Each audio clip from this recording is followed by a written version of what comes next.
This week in Vegas, it's been business as usual. Vegas! The party is rocking into the night.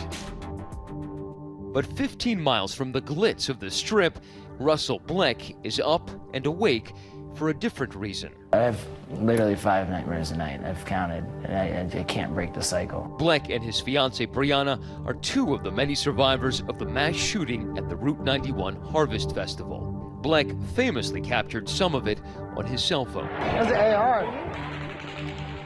And though the shooting stopped nearly 4 weeks ago, for him and so many others, the incident isn't over. I wake up from a nightmare and just run down this hallway. I'll just run into this closet and shut the lights off and shut the door and put my body against it so no one can kind of come in. And his fiancée was too emotional to even speak with us. it took me 2 weeks, 3 weeks now to be able to look at her. I mean, just the sheer fear and in her face. It's like, that's something you're never gonna forget.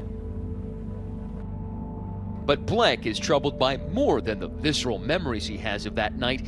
Like other survivors we spoke to, he's also disturbed by what he considers the lingering questions, the missing answers about what really happened. The question that troubles me the most is the timeline. I want to know what happened. The official timeline has changed at least 3 times. It just doesn't make any sense because these things are pretty basic. The word incompetence has been brought forward, and I am absolutely offended with that characterization. And just this week, the New York Times came out with its own timeline. By forensically analysing these clips, we are able to draw perhaps the most complete picture to date of what happened. Remarkably, it took authorities some time to even figure out when Paddock first checked into the Mandalay Bay. Originally, it was on September 28th, and then it shifted to September 25th. He changes rooms, it sounds like. Did he decide I want a room on a different floor for the different angle? That's entirely possible. But the center of the timeline controversy revolves around this man, security officer Jesus Campos, who was shot by Paddock through his hotel suite door. But exactly when? In the first official version of events, Campos encounters Paddock at the end of his shooting rampage, perhaps preventing further loss of life. Just reaffirm to you that Jesus Campos is a true hero. But that turned out not to be the case.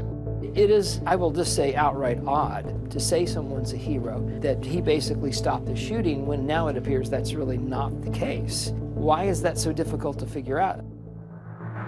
Version number 2. Campos is shot at 9:59 p.m., a full 6 minutes before the shooting spree began. It didn't make sense at the time because, if you're a gunman who has prepared for months, why would you wait 6 minutes after having your plans interrupted by a hotel security officer to then start firing on the crowd? Third and final version, for now, the police in the hotel say that Campos was shot at about the same time as the shooting unfolded. That New York Times video timeline provides some additional clues as to the possible timing. In the first burst, the gunman fires around 60 bullets of a 100 capacity magazine. There's a pause then of around 36 seconds.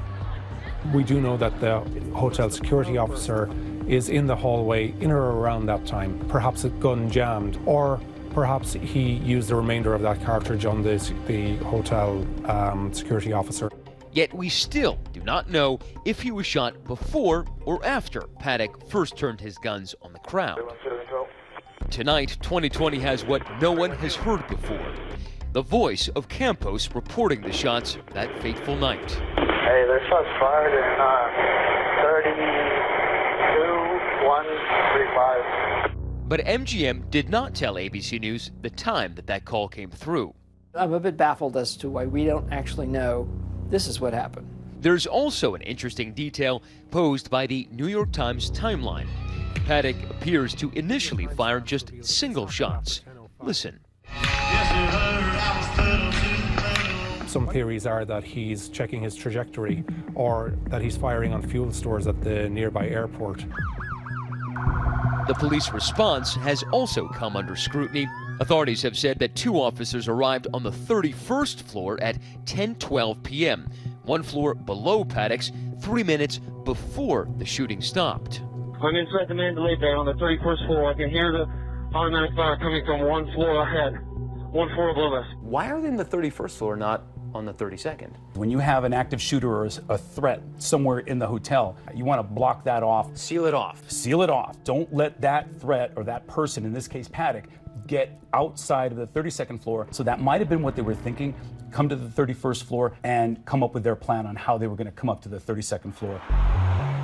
Finally, one of the most troubling questions. Why did it take nearly an hour for police to breach Paddock's door, which could have been plenty of time for him to perpetrate further violence? Breach.